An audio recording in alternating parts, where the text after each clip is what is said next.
MQM نے Azad Kashmir election میں حصہ لینے کا اعلان کر دیا۔ MQM کے کنوینر خالد مقبول صدیقی نے عہدیداران کے ہمراہ سینٹرل پریس کلب مظفرآباد میں پریس کانفرنس کی، جس میں ان کا کہنا تھا کہ MQM حکومت میں رہتے ہوئے بھی عطاب کا شکار ہے، مگر ہم آزاد کشمیر کے انتخابات میں 22 امیدوار دے رہے ہیں۔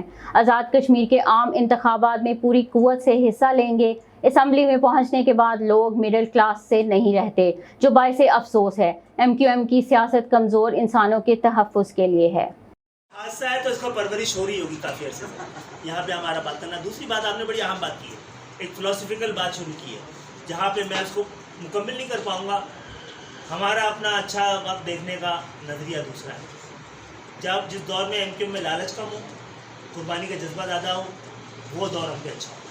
ایک دور گزرا تھا جس کو لوگ طاقت کا دور کہتے تھے، میں اس کو اچھا دور نہیں کہتا۔ طاقت کا دور ضروری نہیں ہے کہ اچھا وقت